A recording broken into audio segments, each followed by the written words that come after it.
Bonjour et bienvenue dans un nouvel épisode de Quest for Loot. Aujourd'hui nous allons ouvrir une boîte de jeux de société. Il s'agit de Mechs vs Minions. Mechs vs Minions, un jeu plutôt énorme, basé sur une licence que je ne connais pas du tout, League of Legends,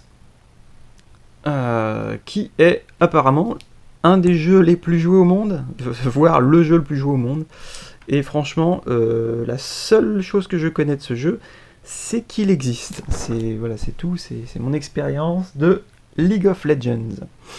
Néanmoins, j'ai pris ce jeu parce qu'il a reçu énormément de bonnes critiques, et aussi pour sa valeur.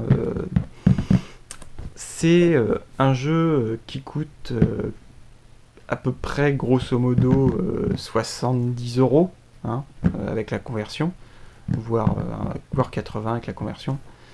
Et le contenu qui est intérieur, c'est du jamais vu pour ce prix-là. C'est un jeu qui vaudrait 200 € dans une boîte qui coûte le tiers du prix, quoi. Je sais pas calculer. Désolé. Donc, c'est un jeu coopératif dans l'univers de League of Legends, et on dirige des Yordles. Alors je sais pas ce que c'est. C'est une espèce de petits gobelins avec des aspects un petit peu homme-chat, un peu félin. Enfin bref, qui doivent, en pilotant leur mecha, détruire plein de minions, donc les sbires méchants du jeu.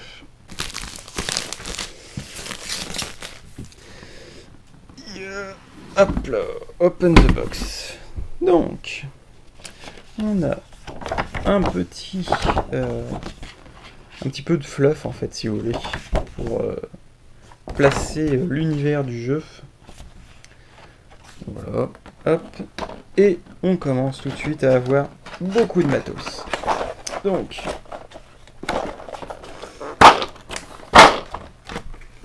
on a un rack entier de figurines qui ne sont pas peintes mais qui sont avec un lavis.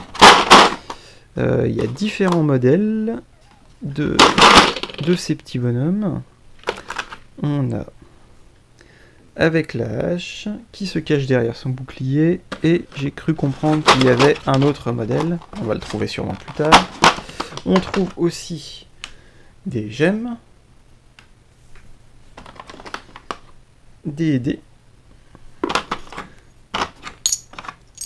et d'authentiques pièces de métal.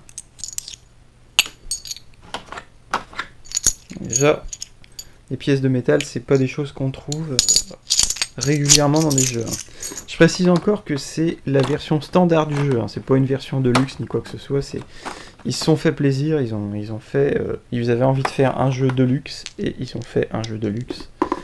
Et il y a beaucoup de gens qui spéculent que c'était tellement un projet qui venait du fond du cœur pour Riot Games, l'éditeur, que ils font probablement zéro profit dessus, quoi. Et ça me paraît crédible étant donné vraiment la différence de matériel qu'on peut trouver dans ce jeu par rapport à d'autres. Et donc, un minion à hache levée, qui est le dernier modèle. Vous pouvez constater que ça commence à faire un beau paquet de minions. Ensuite, on a ce petit insert qui contient les figurines des héros, qui sont tous pré-peints et plutôt franchement joliment pré-peints.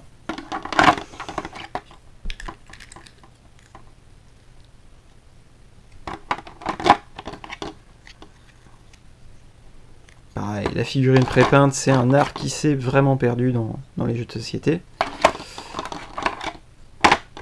Franchement, depuis Heroescape, on n'a plus trop vu ça, et franchement, là, au niveau visuel, elles sont largement au-dessus de Heroescape.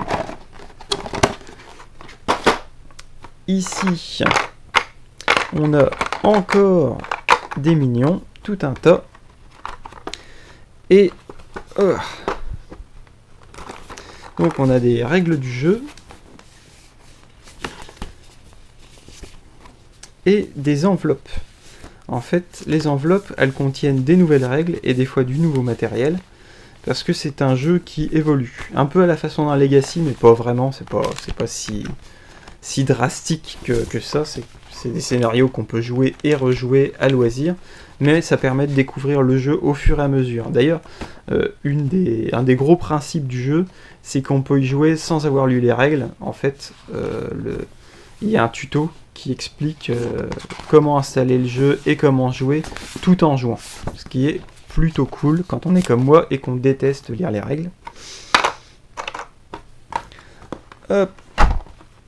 Encore un insert à retirer parce qu'il y a encore beaucoup de matos en dessous. Donc on a voilà, les plaques de joueurs. Je n'avais pas réalisé qu'elles étaient aussi énormes. Donc, chaque joueur a sa propre petite plaque avec un pouvoir spécial à débloquer au fur et à mesure qu'on détruit les minions. Hop. Crac. On a une bombe. Pareil, avec un lavis plutôt sympa. Hop. Un sablier qui fait aussi office de jeton de premier joueur. Hop. Encore des tuiles. Ça, c'est les tuiles du jeu. Alors, pour le principe du jeu, si vous voulez, c'est un peu un robot rallye coopératif. Alors ça, c'est plutôt sympa. Ils ont mis de la texture, en fait. Là, c'est mat, et là, c'est brillant. Plutôt sympa. Là, ça, je pense... Ah, si, ça se voit quand même dans la caméra, vous voyez. Ici, il n'y a pas de reflet de la caméra. Et ici... Oh, bonjour, Geekzolda, comment ça va? Donc voilà. Plein de petits détails qui font vachement plaisir. Qui servent à rien, mais qui font plaisir. Plus c'est inutile, plus c'est indispensable. C'est un célèbre adage. On a un paquet de cartes.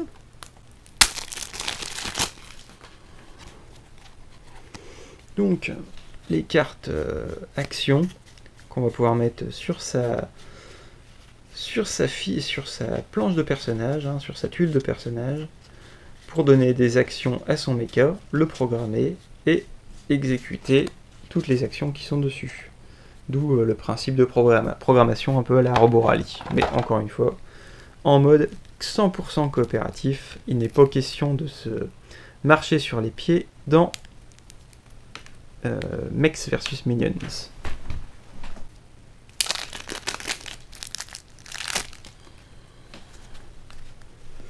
Donc ça, c'est les cartes de dégâts, si je ne me trompe pas. Tous les dégâts qu'on peut recevoir dans le jeu et qui vont bien nous enquiquiner.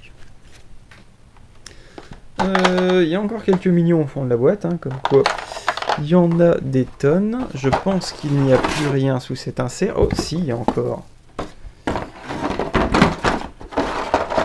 une mystérieuse planche. Ah, c'est une enveloppe. Donc je suppose que c'est une surprise à l'intérieur. On ne va pas y toucher. Et enfin, on a cette grosse boîte. Ne pas ouvrir, parce que c'est sûrement, j'imagine, c'est quelque chose qu'on débloque dans un des scénarios. Et bon, voilà, je vais pas vous spoiler, mais regardez-moi un peu ça. Une énorme hache dépasse. Donc, il n'y a pas trop de surprises. Hein. Il y a un gros boss qui nous attend à l'intérieur de cette boîte.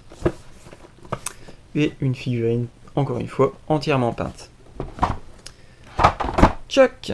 Et voilà, donc c'était ce petit unboxing de Mechs vs Minions. Un jeu qui a fait beaucoup parler de lui pour sa présentation et aussi la qualité du gameplay et l'expérience coopérative unique qu'il propose. Je vous souhaite une bonne fin de journée. Au revoir.